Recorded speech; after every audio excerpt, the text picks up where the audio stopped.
Gigantus on the track to take it straight fire. The blade couldn't cut it, trying to slay this vampire. King Kong on that empire, stay building, ain't brilliant. On a mic, David Icke would say I'm reptilian. This is a cannibal spitting that venomous shit. That means I'm eating cadavers like Hannibal did. Mandibles acting mechanical, damage your kid. Rest of the body will probably end up in the back of a ditch. The reason forensics are trapped in the lab and they're asking what happened to it. This is the darkest gets. I'm Freddy Krueger these days. All right, we're live. So today's guest, before even I say that, I don't know what episode this is, and I won't scratch my head to remember the episode. So if anybody asks me again what episode it is, I don't know what the number it is. It's just an episode with an awesome guest. So let me give you my guest introduction for today. He is a lyricist. I tend to call him, or people like him, vocal airbenders. He is a bar handler. Like he's riding a bike. He handles bars. Like he's doing calisthenics at the parking yard. At the park, doing pull-ups. He is a stand-up dude. Ladies and gentlemen, Burundi-born, Ugandan-raised artist formerly known as Benny Black, but now goes by the moniker Blixxack.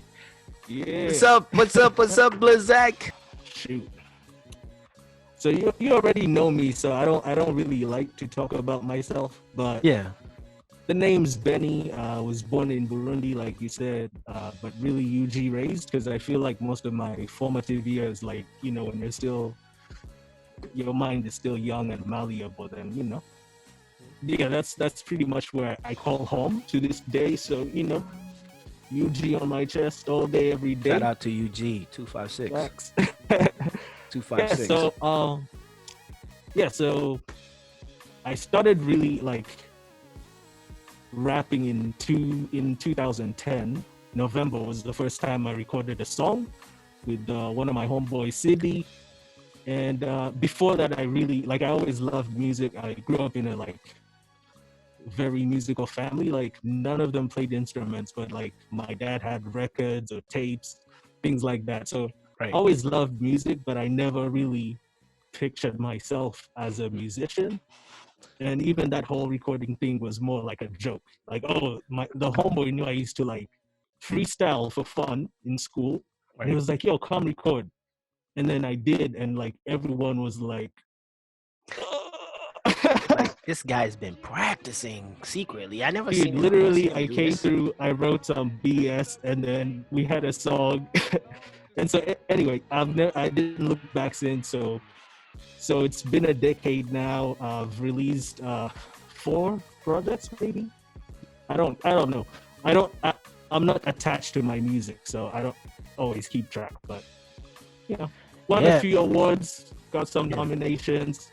Yeah. You know, and I love what I do. I love writing. I love singing. I love creating.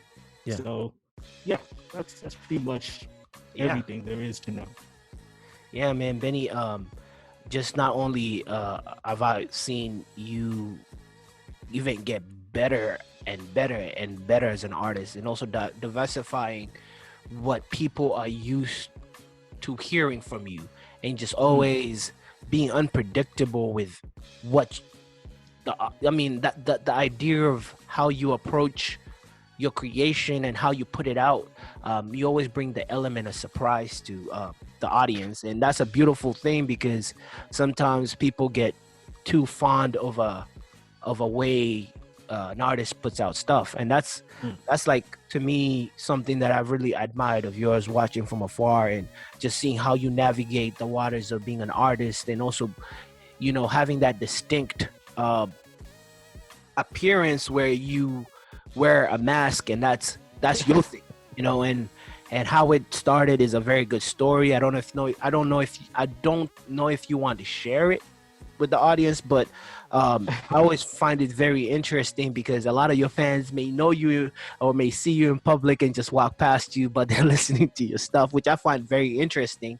But again, moving further on, it's a 2-part, because I know we may all succumb to your lifestyle of wearing that mask, and you rapper with a mask. So everybody's just going to be like you. So the integration is just going to happen very The symbiotic. revolution will be televised. It has been. Was that what were you part of that grand idea? Do you have shares? Did you buy shares with a mask company or something? The Man, I wish. N95 company? I wish, but if I did, I also would not reveal that. Okay. And you'll be a billionaire, which most billionaires don't want to reveal that, especially if you have family members. I wouldn't do it this way, man. I'd do it the right way. I wouldn't profit off lives like that. All right. Yeah, man. So moving from you starting to be an artist and over the years you've developed into the new moniker, which is Blixxack. Yeah. It's been 10 years. Do you have a grandiose celebration album, something to just signify the 10 years? Because that's a milestone. You've been 10 years as an active artist, and I don't know if you so want me to share this with the audience. You're a fairly young artist. You're not that. It's not like you're in your 40s, 30s. You're fairly young. You have so many more years to offer. Yeah. It's just like I could see another 20 years or even more than that. Do you remember when Miami, the trio was formed and they said, not one, not two, not but three. Yeah, I remember that. It That's came what back I'm and hoping it bit their butt. It came back. It did, they did win 3, you but you can dream, yeah. no, they won 2. They won 2, right? 2, yeah. Yeah, 2, yeah. But you can dream. So with that, do you have any plan to just landmark milestone that 10-year So big man, milestone? honestly, I feel like in their own ways, each project was a milestone, and like people that know me know I'm all about growth and just getting better and better. Like I'm not competitive on the level like Michael Jordan was trying to destroy everyone. Right. And I say that because I've been watching The Last Dance. Oh, But, yeah. Beautiful. My thing is it's a mental battle with me. So it's not like I'm trying to outdo you. I mean, like if someone is like, "Oh, I'll challenge you," of course I'll be like, "Okay, your demise." But mostly my battles are mentally, like I have to get better. It's me against myself every single day. Yeah. So each body of art that I did. So the first mixtape I did was Black's Wits. So that was that was actually Black's Wick in the studio, because at the time, like, it was always hard to get studio access. So like I would just see like a big artist go and record, and this was when I was in Kigali. Shout out to BMCG Barrick. So yeah, I would wait for people who are like done recording their sessions, jump in and be like, "Hey, he paid for an hour. He still has 25 minutes. Let me jump in. Let me do as many songs as I can with the time that I have." So I think that made me the artist that I am today, because like I could sit down, have this conversation with you while either taking notes and writing something at the same time, because I'm just used to working under like that circumstance, pressure, that kind of circumstance. Yeah.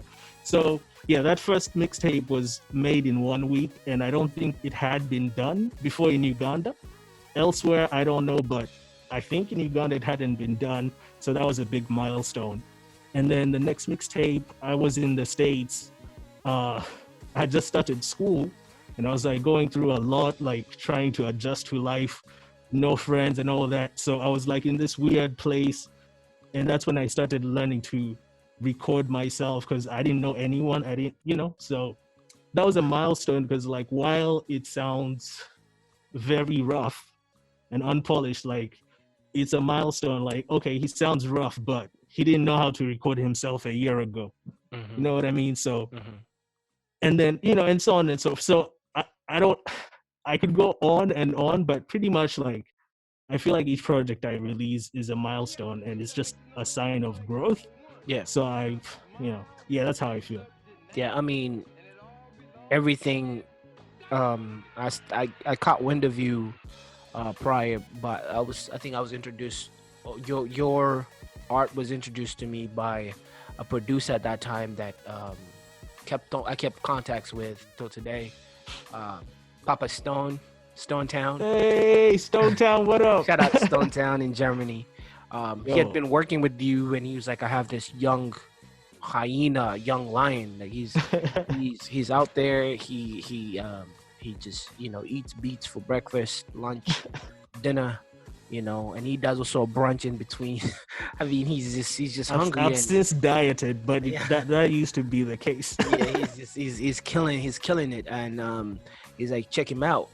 He has something to say, and he's an MC. So at that time, I'm also going through my own little pivot. And this was like 2014 when he introduced me to your art, and then I was like, okay, I'm watching. And sometimes I could watch from a distance, and I'm like, okay, I'm watching, because it was raw at that time. It was just rap. It was raw, and I think it was. That was actually that mixtape where I was recording myself and sending to Stone Town. So Yeah, big thank you to Stone Town, man. Like Yeah. he had terrible recordings to work with, yeah. but dude, that was rough. So It was really raw, but you could see you could see something in there. You could see something in there, and you could hear something in there. yeah, And that later on became like a building or a construction, just a brick to something that when I listen to it, you give me this. You are one of the few artists that I know personally that have a distinct way they want to be heard. First of all, because naturally, as somebody that's been doing music, you get very desensitized to another sound. You always want to listen to people based off your rubric of how you want to assess. Like you have like a little table, a matrix of things, criteria is like, okay, vocal, boom, mix, boom, substance, boom, this, boom. But there's some artists that just have their own thing. I mean, own thing meaning like their rubric is so them that you cannot use another artist's rubric to gauge them, because Benny, he's not gonna yell on a song. He's gonna speak. You're gonna hear him, his clarity. He's pacing with the way he puts out his punchlines, and then his very strongest thing, his strongest point of him as an artist, for me as a friend and a fan, is how good his pen is. His pen is it's a work of art, like he knows.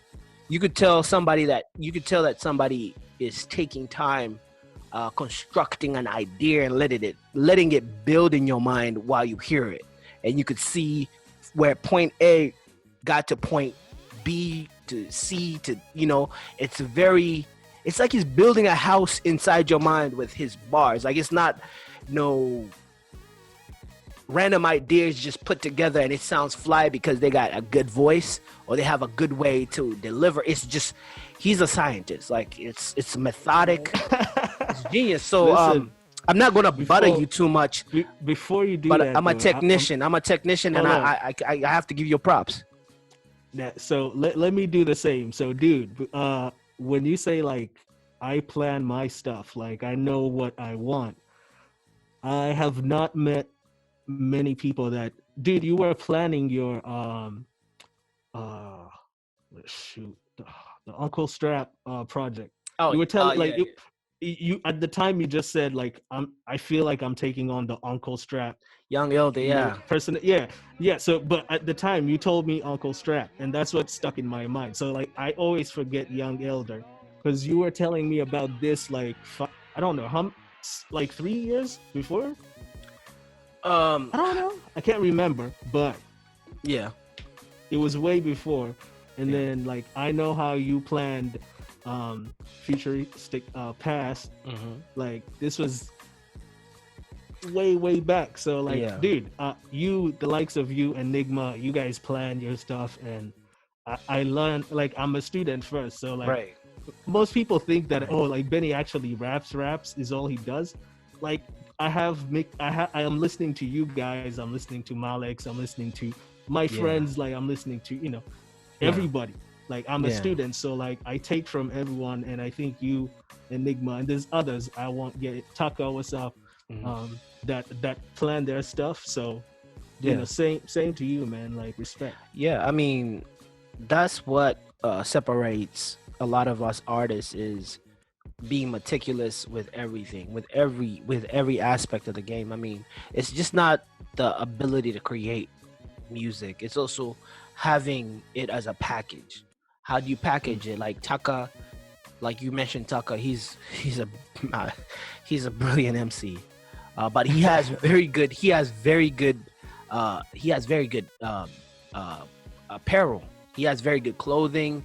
He has very good Room. You already know. yeah. He knows how to roll out. Like he's a genius with that. Like he Hey, you does a know lot. what? You know what? I'm glad You you're too. saying this, because now I don't really go too like as far as brand stuff. Yeah, Honestly, branding, merchandise. Oh, March. Yeah, yeah. So that's the like. I'm glad you brought it up, because me and Tucker have had that conversation so many times. Like for me, but like I like the craft, so I like to write, I like to record, I like ideas, collaborating, I like that creative process. I like you know, the making the artwork, getting my site up. However, by the time it comes to all the branding, all the push this out, I'm like, you you know get what, burnt out. I'm exhausted. I'm a one Yeah, man army. Like how much can one person do? You know what I yeah, mean? So it's tiring, and that's why for me it's like I put the music out. I don't need to put the face, the right. brand. Like And I'm tired. Like many you of know your what I mean? peers do have teams. That's another thing. Like, and I'm not saying it's like shaming them for having a team. You're supposed to have a team. You know, Facts. Yeah, you don't want I to need a spread team. yourself thin. You don't want to pull the elastic till it's like this small and then you break. That's the genius of being a machine, being a brand. Taka does a good job to mention, but a few, so many. ETC. The myth, man. Like the The- Soyuji brand. Yeah, You know, Navio with the Nav Corp. Like Yeah. Enigma had his enigmatic thing going for Yeah. a while. Like you know, in and the golden age we're there talking that about we had. we talking about Ugandan rappers, Yeah. Ugandan rappers. Moonwalking from the topic of who you are, your your musical genetics is I like that. I'm gonna use that next time. That's a Your cool musical word. breakdown, your musical your whole genetic, your anatomy of music, your AMP, anatomy and physiology of music, to what influenced you, what made you even want to pick up a microphone, and besides the story of you being kind of like peer pressured into jumping in the booth, but like Like when Post I wanted, that. when the picked up a pen and I actually wrote. yeah, like where you So- had intent and you had like conviction, like I'm gonna Okay. kill this shit. Like what Okay, influenced cool. you? What influenced you to do that? So I feel like there's two parts to this story, and it's going Sure, to go make ahead. it long, but I'll try. So the first part, like I said earlier, I come from like a place where dad always had music in the house. So I would always sing along, and then like when I was a kid, I remember writing like parodies, but at the time I didn't know what they were. I would just take like whatever they were saying, and then I'm like, you know what rhymes with that will make my friends laugh, or something like, or just myself. And so I feel like that's the first time I really technically start, because like, dude, I've been doing parodies all my life. Like ever since I found out I could name any new song that's out in my head, I have my own stupid version. I just don't record them because the universe does not need that does not need that energy. Right. But so, and then the actual time as far as hip hop music goes, it's a week. Like most people are like, that is the last person I would ever expect to have influenced you. But to give you context, I was in boarding school in Seta High. A shout out to Flex the Paper too, because you know we were there, and I like to shout out people because you know it's all love. So I mean, it's all love. Like they're part of right? your They're part of your story. Exactly. Yeah. History, So, right. Exactly. So I can't say some things without, because I used to watch Flex. He's had the Rapaholics brand since high school. Like they used Oh, to wow. print T-shirts. At the time, they were like funny looking, but like we used to want to be in the circle and get it was like a Rockefeller chain, like having that. So anyway, like I said, it might get long, but it was hard to get like access to a radio in school. It was illegal to have one. So one of my By the way, homies. let me put everything in context. Oh yeah. Blixxack was in a boarding school. Boarding school is when your parents give you a suitcase, give you necessities, a torch, a little plastic circle thing looking that we call a basin, and then they give you like a little water container called a jerrycan, and just a few essentials, and they drop you off at a school and they say, I'll see you 3 months later. Or you'll come home 3 months later. Pretty much it's like you're doing a bid. He might visit. Like you're like in prison for like 3 months. And that's context to my American listeners, because I have a lot of people that in the United States that listen to my content, and they're listening to it. They're like, what the hell are they talking about? Let me paint a clearer picture. Yeah, so put it in context. In my boarding school, each class level was actually color coded to wear a different color of uniform, and we had it's like prison. You like talking about prison? Yes, it was prison, and I was bunk beds. I was prisoner 127 for 4 years of my life. Dog, this sounds like a therapy session. Like we're talking about trauma. This is like trauma. But anyway, so it was hard to get access to music. So what happened was one of my homeboys, Chinene, maybe I shouldn't have. Nah, he's cool. So he sneaked a radio in for me for a fee, a high one at that. But then, so I had a little radio, and I finally saved up again or stole some more money so I could now buy batteries, because my homeboy was a bit of a crook, so he didn't get me batteries. So anyway, the first song he's a hustler. That's a smart man. He is. Shout out to dude. Hey, pay for the he's batteries. He's a bro, too. but Become different. For life. Become different. For life. You buy the Benz, but the keys are different. Keys, you gotta pay for them extra. Right. You want a radio too? You can have a radio in the car. Sure. You know what I'm saying? So, yeah. So the first song, like, I waited like in the middle of the night, and the first song I listened to like was a rap song on Hot 100. I can't remember what it was, but then my homeboy that was my bunk mate was I think underneath me. I can't remember, but we had bunk beds, so he's like, yo, you should check out this artist. And I think he pulled out an MP3, and I was like, an MP3 player, and I was like, yo, is this happening? So anyway, I get that. He plays me One Blood by The Game, which at the time I didn't know was a gang song, so okay, real question here. Sorry. Yeah. Was it the remix with like 20 million people on it, or the original? No. The original. All right. Yeah, just the original. Just for the context again. Yeah. So like I knew of The Game, but I'd never really it was hard to access music, going to internet cafes to download it illegally for like 5 hours, 2 songs, not worth it. So yeah, so he plays me that song by The Game, and I'm just so like, everything from the beat, the words, the dude in the background, oh, they're vampires and the sea. I was like, I had chills, bro. Even now, it's like going back to it, I was like, yo, what is this?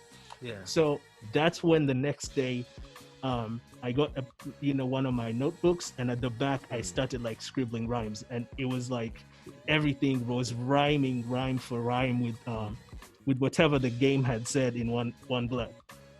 And so after that, I used to just do it for fun, or like on Saturday mornings, like we would do like ciphers or whatever. That's where we would watch the likes of Flex.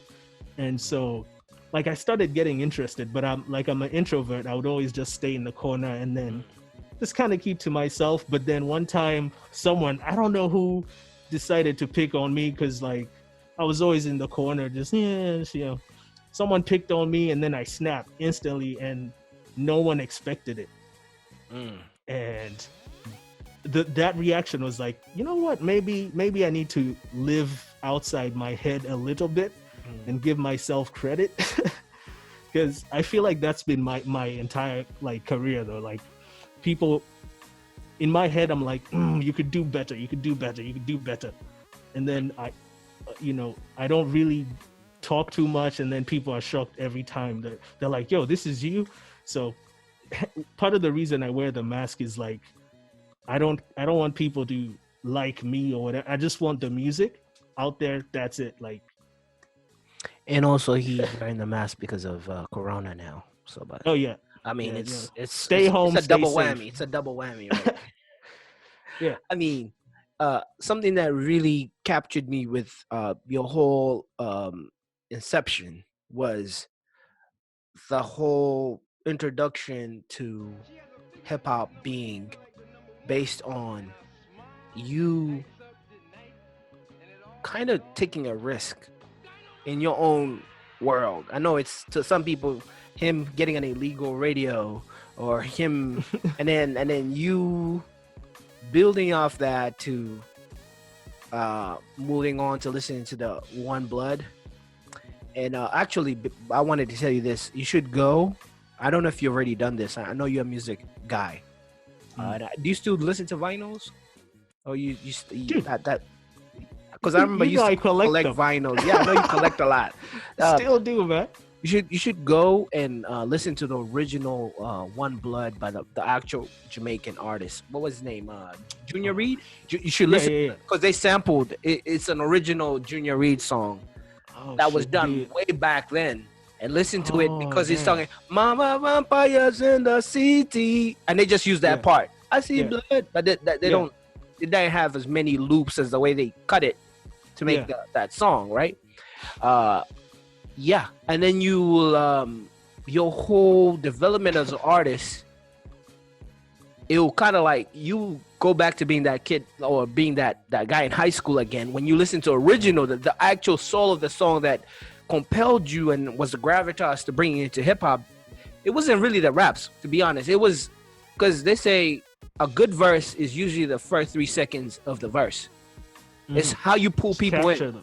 Yeah, how you pull people in, because some people are late starters. They don't start really good and then they get busy in the middle, and those people usually struggle to have that respect. But people that know how to pull you in, put a little bit of fluff in the middle and end strong, or do whatever. It's like running a relay with how you keep people's attention. And sometimes it's hard because we all have different prior experiences, that people come from different parts of the world, that when you're using similes, it may not hit as somebody that came from where you came from. Or when you're using metaphors and you're using triple, quadruple, whatever, it depends on what somebody's been exposed to, and also how much imagination they have in their mind to see words in different angles. Some people don't have that bandwidth in their mind, so that's the same way I feel about. I feel like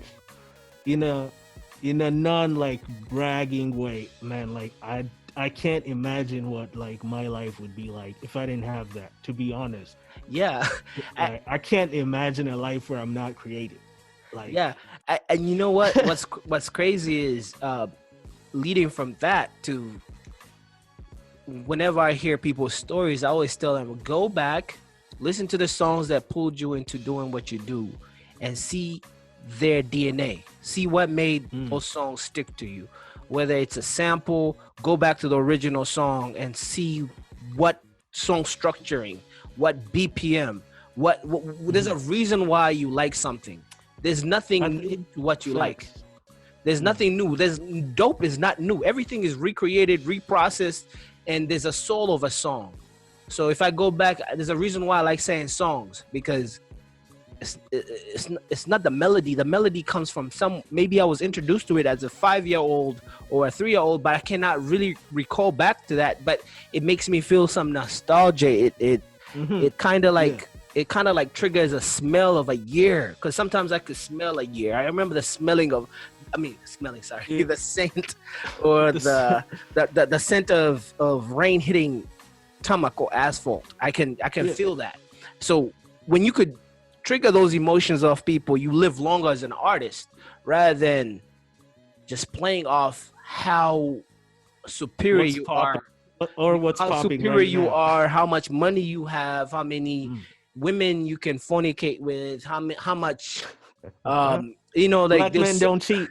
yeah, I mean, but you have to understand that there's a I gravitas to know, that I too. know, There's some I know. people look at that because they look at you as a prototype or a poster child, and they want to emulate you so they can get what you have. So that doesn't last longer than the soul of the song. So I always Mm. challenge great artists, your first song, break down the DNA of that song from the BPM, the melody, the I mean, sample, and then you will discover yourself and you will realize what triggers your hearing and also catch an implicit bias, because we have implicit biases and we don't even know those implicit biases because we've never dove deep in understanding why I like saying music and I don't like saying other music, because what you've been exposed to.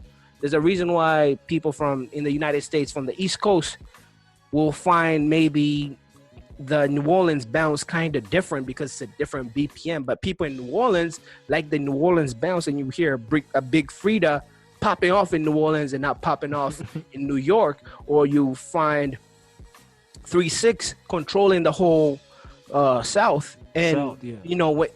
But now it's different because the South runs everything now. But like, you look at all that DNA, and then you listen to G Funk that came from.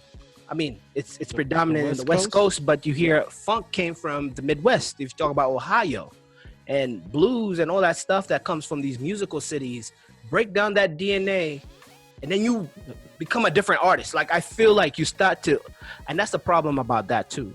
I feel like the more you become an artist, the more you overthink things, and you don't produce like when you were ignorant and you were breaking rules. When you were breaking rules, everything was a hit because you follow no structure.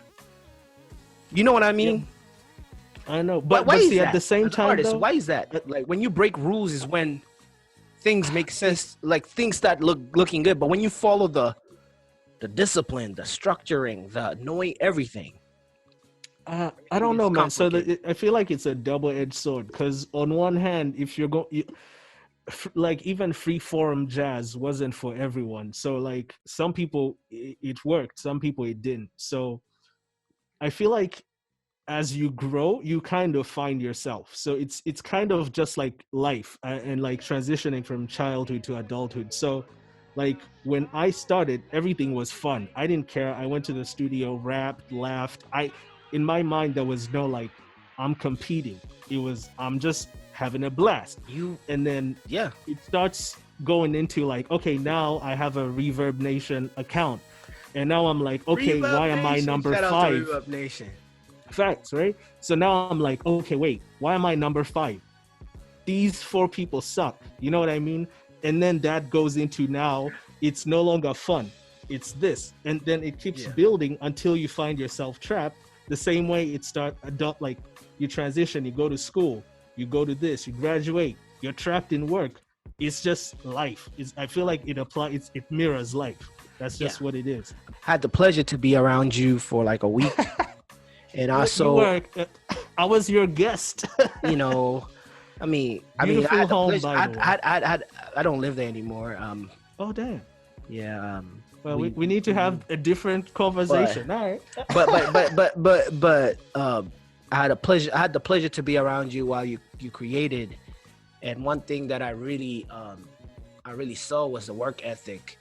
At that time, prior even to being around you, there was one time I was around one of my contemporaries and they didn't believe my work ethic because I was a person dropping like 2 projects a year. And the reason why I was doing it is because sometimes you get caught up as an artist in it being in autopilot, right? And at that time I was like, yo, I work really hard, man. I could put out like, you know.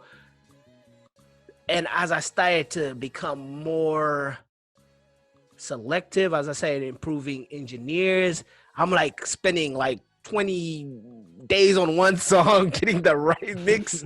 Like you have 24. Like when you start to know a little bit more about mixing and you start to learn that stuff and you start to have equipment, you start to play with stuff a little bit more and then you start to second guess. And I think I make the song second guessing after that. Mm-hmm. But one thing I saw about you is you were like, you on go mode. You're like, I don't care. I'm just going. You were like Tupac out of prison. Like just, you were like pumping out like 4 songs a day. And I think that's when you were working. I believe I recorded like 2 or 3 songs. No, you recorded 4 songs and I can name them all. But yeah, not gonna do that. Let's not do that. But like I remember seeing you work, and I remember going to sleep. You're like, bro, I'm gonna stay awake. I never seen anybody work like that. No, I mean for a second. For sure. Share. Because when you share it, it's gonna stop the recording. And never mind. No, never mind. But I have a folder. I have 2 Ableton folders, and one of them has 500 songs right now. The other is like at 200 something. And I don't know, man. It's for me. It's not even about releasing them. That's why, like, hence the mask and everything. You're an animal. I like to You're create. A beast. You're a beast. I saw that with my own eyes. I saw this guy not sleep. I went back. Remember that time I left you in my basement working, and I came back and you were still working.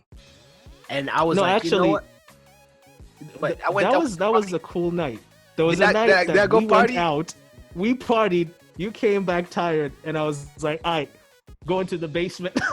We went to the basement. I had like a little setup at that time. And my man was like on go mode. And I'm like, I've never seen that in my life because I've been around artists that are structured as, okay, studio time, I'm only giving it like 4 hours, 5 hours. And then if nothing comes up, I'm dipping. This guy, I can honestly say that I know for a fact Blixxack would definitely be in the studio all day, all night if he had to. Yep. That's all. He'll wake up, write some songs, play his ukulele. He plays instruments too, or find some way that he does whatever he wants to do. But like his vacation is his vocation. Where he works is his vacation. Like he finds that fun. Because there's one night, I swear, maybe I'm wrong. Maybe I was sipping that night. I asked him, you want to go outside and hit up Old Town or hit up the little clubs or wherever in my city? He's like, nah, I'm going to stay in. I just want to write. Yep. And I'm like, sounds like me. Yeah. And I'm like, you know what? Here's the thing. I was in the States for 4 or 5 years, right? Mm-hmm. I went to 2 nightclubs. One time was when we went out.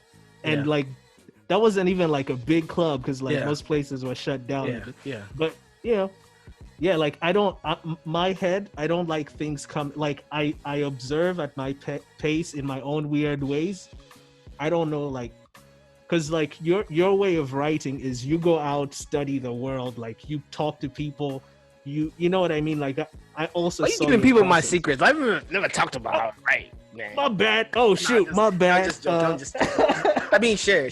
I do. Yeah, but like. I have like to, you're I have an to observer, something. like I have to experience something. Sorry, you experience. Sorry, yeah, I observe something. Yeah, like I can kind of. I like to use my imagination after observing, instead of interacting. So like, say like back when I was a kid, right? I would see like say cute girl, right? And I know where this is going.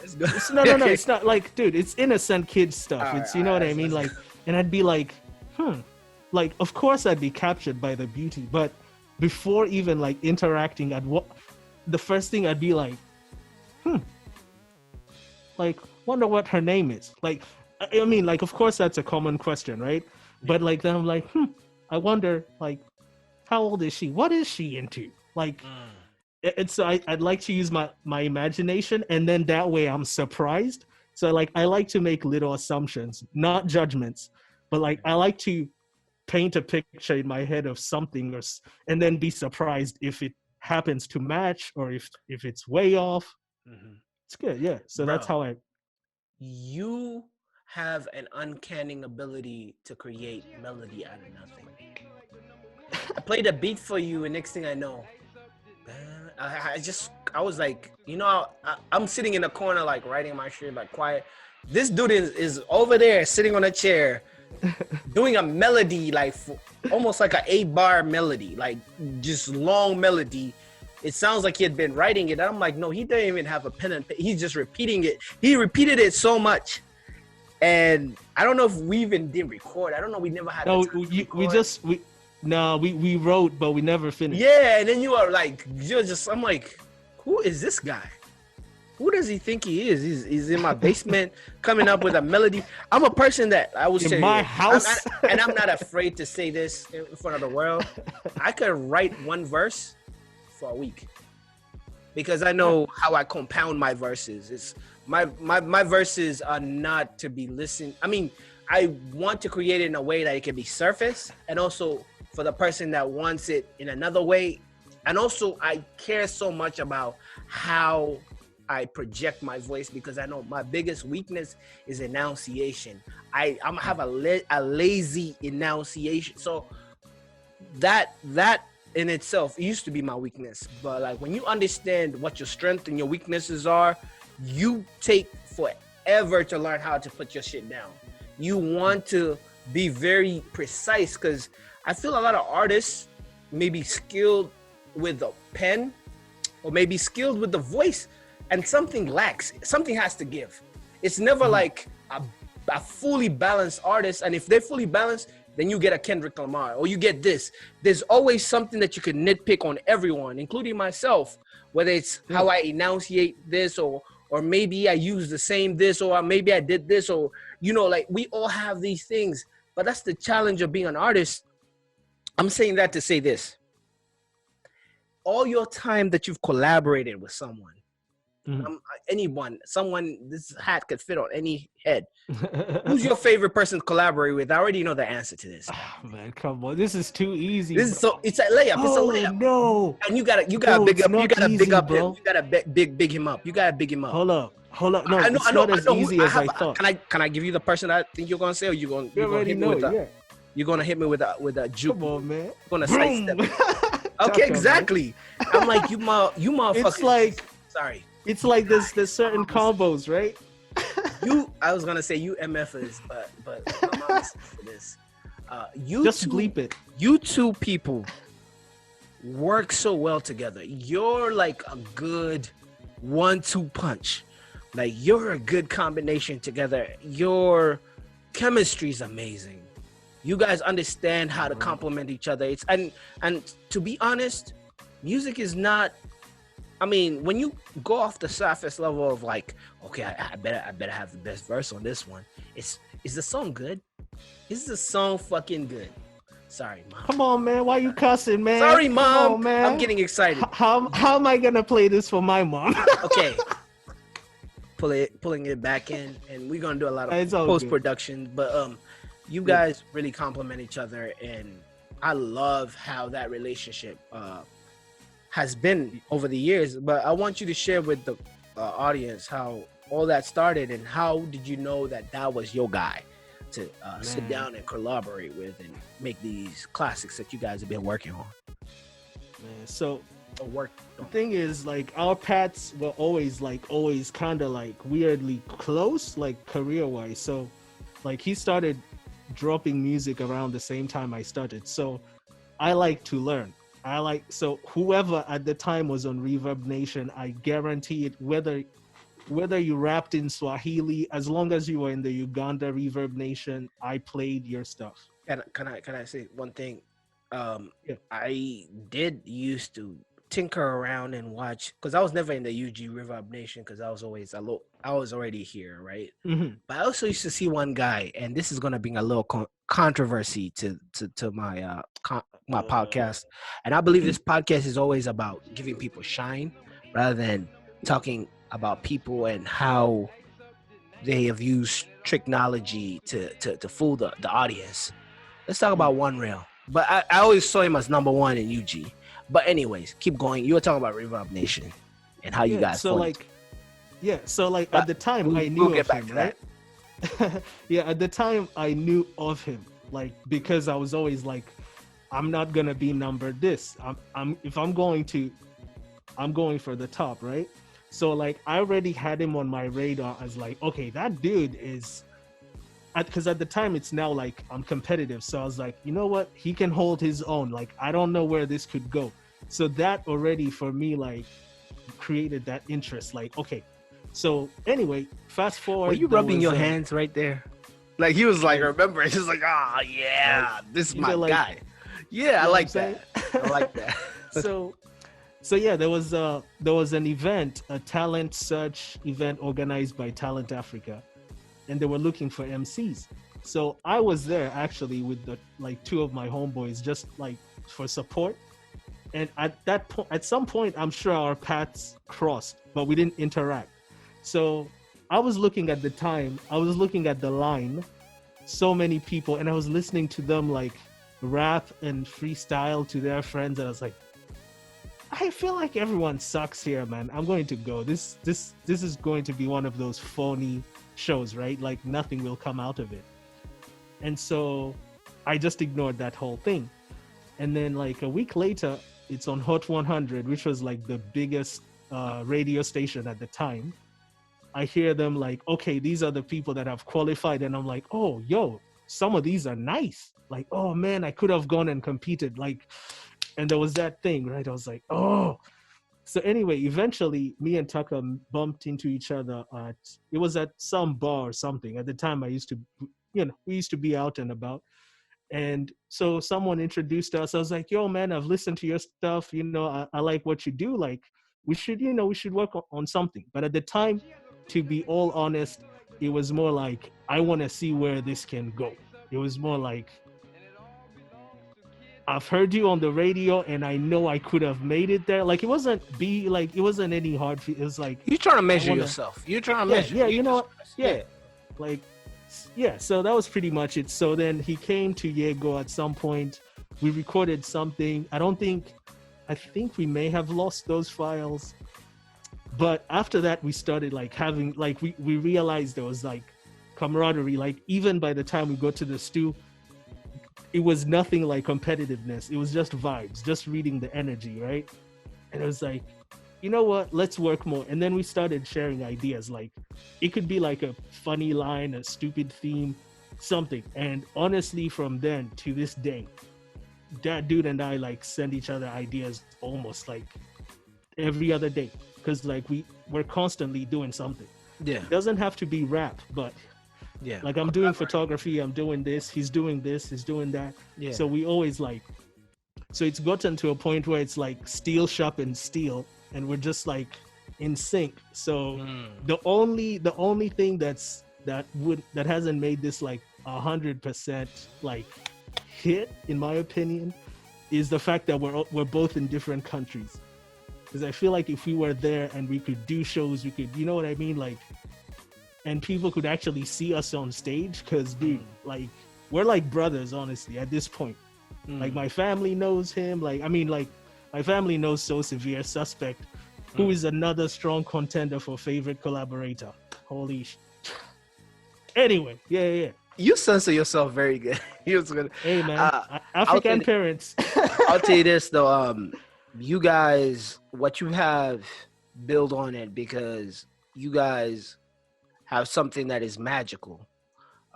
Both of you are highly talented individuals, and both of you, I would say, you complement each other with the talent. I mean, both of you have the same strength, but it's just so hard to see two strong people come together and egos don't clash. Or let me have, because I know for a fact duos are the hardest. I mean, it's better to be in a group with 5 people, but duos, knowing like, okay, I'm having the second verse.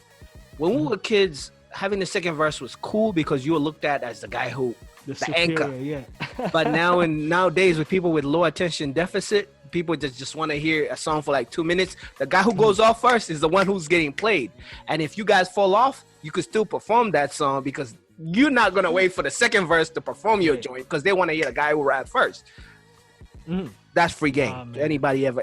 That's not there for no, us. I mean, man. but I know it's Yeah. not for you, but that's free game. Like everybody wanted to rap first. I mean, Mhm. when I was coming up, because we understood the dynamics of that. Anyways, moving from that, talking about what's your passion? Dude, Like right just now, what are you creating, passionate about? Creating. I'm passionate about creating, and I know that's a very broad term. Yeah. But it's just like I can't move around to show you my setup. But right, I have a camera there. I have two there. They're not running necessarily, but Right. I have a mic.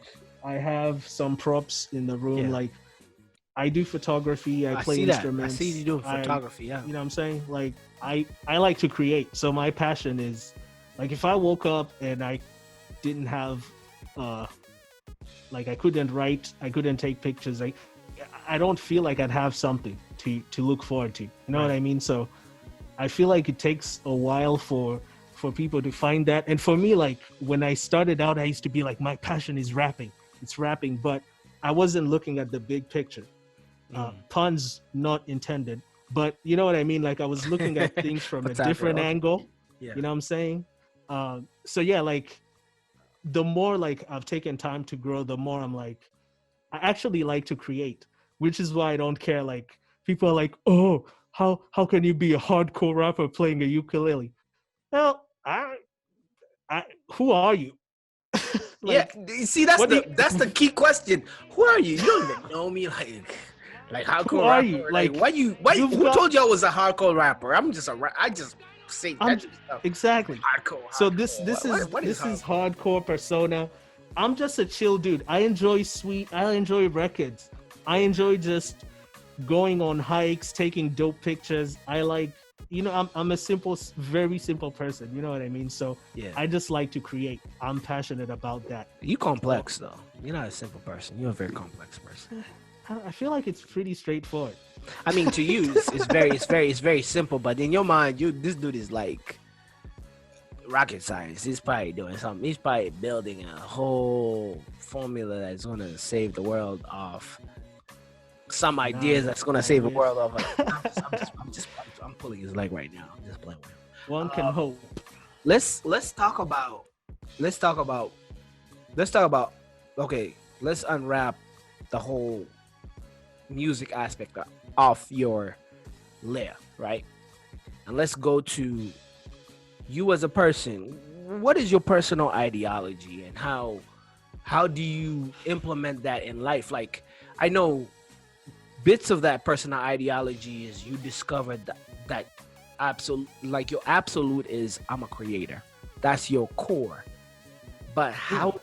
Okay, and this is a question that you could take like a second or two just to and you don't have to give it. You don't have to explain like. It's not like a lecture type of explanation, like you getting a degree or a thesis. Just give us like two or three sentences. I'm gonna give you 2 words instead. Okay, absolutely, that would be perfect. They're 2 Latin words, memento mori, which means remember you'll die.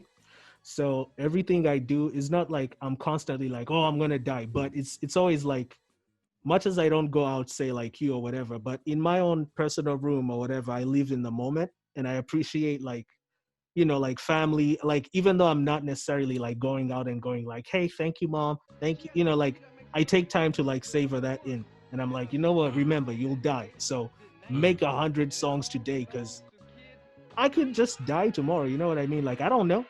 Not like I live in fear of it, but I know the fact that we will. So I mean, that's the only thing promised to you. That's the only thing that's the only guaranteed promise. Exactly. So yeah, memento mori, man. Memento mori. Exactly. I had to put the accent on it. Memento mori. Man. Memento mori. It's always you, perfectionist. I'm far from a perfectionist. I'm just OCD about what I want, but I'm not a perfectionist. I'll never chase perfect. I thought I used to be, but yeah, that's good luck. Last time we spoke, you were, man. Good luck. Good luck with that. Good luck with that. I used to be, but good luck with that. Good luck being a perfectionist. But this whole thing of yours, this whole podcast was inspired by growth, right? Like absolutely, lessons learned. There you go. Yeah, man. Lessons learned. Okay, I'm gonna hit you with kind of like this whole segment for my podcast is based off rapid fire, but I don't want to make it rapid fire because that will be very detrimental with these type of questions. So I'll call this segment or this piece of my podcast, I'll call it "Get to Know the Guest." Right? So I'm gonna ask you questions so people could know who Blixxack is. Okay? All right. Can I plead the fifth on some of them? Oh, absolutely, absolutely. Yeah, you could say next question. All right. So this is the question. What's your favorite out of these three? Movies, documentaries, or series? And you could rank them. Okay, so movies, documentary, series, man. TV series, yeah. Yeah, so man, lately, just because of where that's I'm your at disclaimer. Okay. Because man, like right now I'm still working despite quarantine because I'm apparently essential. But so I don't have much time. So movies rank higher. Okay. Right? Because like I can watch a movie in a night. That's it. TV shows, man, there's so much investment, so they're going to drop and actually go lower than documentary. Right. So it would be movies, documentaries, TV shows at the moment. So it's just how I presented it. Like movies, pretty much, yeah. Yeah. All right. So second, get to know the guest. What was the last book you read? I just recently reread Death with Interruptions by Jose Saramago, who is, dude, please, I know this is not a paid thing, but if you can take anything away from this whole thing, go read the book Death with Interruptions. Jose Saramago, great book.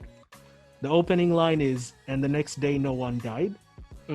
So it's a world where death is gone, and it his imagination is amazing because it's a scenario that has never happened. So he had to imagine what that would be like if death stopped.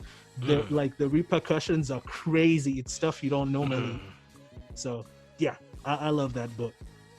Okay, so now the next one is I have to set it off with hypothetical situation, scenario based. You're on death row. What would be your last meal? Think about this one. Your last meal. Are we're talking actual meals, right? Like yes, whatever you want from the world.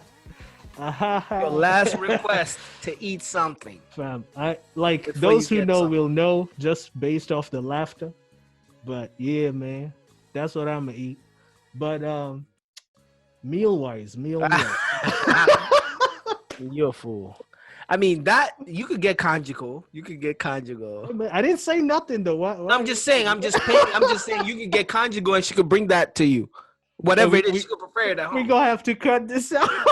I mean, I'm just saying, okay, you could get visitors to bring whatever you want. Let's see. Honestly, man, like it would be like one of my mom's home cooked meals. What would it be in particular? I can't pick, man. I honestly, that one would be tough. Like if I would pretty much like if it's my last meal, I'd have cook everything. I'd tell her cook everything. So it's like whole like back home Christmas is like the big thing. So pretty the whole Christmas layout, that kind of energy. The whole Christmas layout is what you're getting. Like you're getting a little bit of each portion. Yeah, man. I want to go out with a bang and diarrhea and everything. I mean, of course you're going to diarrhea if it's old school ways of going out. You're getting like the asphyxiation through a rope. If you're getting the lethal injection, I don't know if you're no, we're getting dark. I mean, okay, if it's lethal injection, I don't know if you're okay, here's the answer. This is kind of like morbid and weird. Why did you go there, man? Because I know your weird brain is starting to think right now to say something crazy. It is thinking. I have a plan. Okay. Share it with the people, man. Hey, his thoughts are his thoughts only. Okay, go for it. I'll do that on a track. It's okay. Okay, all right. Because it could go morbid right here really quick. I just wanted a meal But if you talk about preparation, if you're talking about what I'm gonna do after, it gets really dark right there. Okay, Right? so we all have downtime, unless you're an essential worker such as yourself. Mm-hmm. So during this quarantine period, for some people, for yourself, what have you been doing, reflecting and I'm also gonna tie this to the last question I usually ask my guests. What are the lessons learned with this Wait, and from this right now? from the quarantine and totality of life? What are the lessons learned? Basing Well, off just where you at right now. so right now, first of all, man, like I don't think there's anyone in any of the generations that are alive. If there is, there's very few that have seen anything like this, right? So for me, this is like I'm still like I do know what's going on. I understand. I keep my ear on the street, but like at the same time, I'm so like still trying to wrap my head around how this escalated. Because like 2 months ago, honestly, I was laughing it, not laughing, but like, hey, you know what? Ebola came and went. This came and went. It is, you know. So like, I'm still trying to process what's going like, because I overthink. So I'm like, what's going to happen after? What's going to happen if? So there's that. But on the bright side, I've kind of realized like how out of touch we've been with people. Because like, dude, ever since people like all the friends that have unfortunately been laid off, like, dude, my phone is blowing up. Like, it makes me feel like, not to take it this weirdly strange direction, but I feel like the whole extreme capitalism of the world has kind of ruined connections. You know what I mean? Like, everyone has been so busy. It was always, I'm in school, I'm doing this, I'm at the party, I can't meet you. But now it's like we're stuck home and we're like, oh shoot, there's so many people I hadn't talked to. I know where you are. Yeah. And you're like, wow. And then you reconnect with some and realize like, whoa, this is why this worked. And then you reconnect with some and you're like, shoot, that's why that, you know what I mean? So it's shown me that. And as far as life overall, man, I don't know. I think it's the same thing, like my same approach to life. Like, remember you'll die, man. So like, just leave good memories. You know what I mean? Like, I feel like I can confidently say, and if someone is watching this and disagrees, feel free to say so. I feel like I have made every single person I met in my life at one point or another, I've made them laugh. Even if it was a 1-minute conversation, I know that like there is something about me that there's a quote by Robin Williams that resonates with me. He said something along the lines of, I always try to make people laugh because I understand what it's like to be deeply unhappy. I'm paraphrasing. So same thing. I didn't steal it, but I presented it different on my What You Know song, where I was like, shoot, what did I say? Something along the lines of, I want to make you happy, so I learn to entertain, to give you all the only thing that I cannot attain. You know what I mean? That's so the same thing as tears and smiles of a clown. Like, pretty much, yeah, right? Just people are just, they don't know what's happening because you think exactly. you know, you don't know what's, that's some real stuff. That's deep. Yeah. That's very deep. So, remember you'll deep. die. Basically, remember you'll die. So leave good memories, man. Like, find a thing that works for you. Like, for me, it's my creation and like making people laugh. Like, not like, oh, you a clown, no, but you know what I mean. Like, just makes, like, it doesn't cost me anything to make someone laugh. It's something I was given, fortunately. Right? Cheer people up, You know especially at this time. Is like, exactly. people need a reason to smile. Like he said earlier, like some of the realest stuff. He said he knows. I know people that have even gone a step farther. I know families that have lost family members. I've lost people that run the family to this unfortunate virus, and he's like using his space or his airtime right now to just tell you what he would want to be known for in his life of existence is, you could bet that every time you had an interaction with him, every time you experienced him, at least he made you smile or make you laugh. That's heavy. Um, that's I something. think I've made you laugh, bro. Like, I think You so. made me laugh multiple times. Multiple times. You know what I'm saying? Yeah, man. And really and truly, like, we need more of that in the world. Some of us live a life very serious, very goal driven, sometimes overdriven. Then when you realize all those goals driven, when everything is hit on a pause button or a stop button, you realize, oh, this was all a simulation. This was all fake. I was just driven to help somebody make money. Like, you start realizing all your goals, from all the accolades you have, from degrees, whatever, to whatever, it means nothing. It's humanity, sometimes divinity, if you're into that, and sometimes togetherness and family that really means anything. Yeah. And honestly, once everything has been stripped away, then what have you got? Nothing. Once the technology's gone, what's up? Yeah. You know what I'm saying? And, when the clubs are closed and you're not twerking on nobody, you know what I'm saying? I'm not twerking on nobody regardless. Not you. I meant, like, not you, man, bro. I was referring to certain people. You talking to the sister? Nah. I was, hey, man. Hey, but really and truly, man, Benny Blixxack, bro, I appreciate you for this moment. I appreciate you for gracing my platform. I know sometimes all my friends know I'm a very argumentative, very debative, very aggressive. And if I had a podcast, they were like, bro, your shit is going to be, your stuff is going to be long form. You're going to talk, bring different angles, because I could have been a lawyer if I wanted to. Pulling that back, I appreciate an idea. I appreciate a mind that will always come into my platform and always bring a lesson. And that's the premise of this whole platform, is lessons learned, ATW, along the way. You're a rapper, an artist, a person, a brother, a son, facts, friend, all these and above. And you sat down and talked to me, and I appreciate you throughout this time for giving me a great interview. And, hey, man, lessons it learned works both ways, man.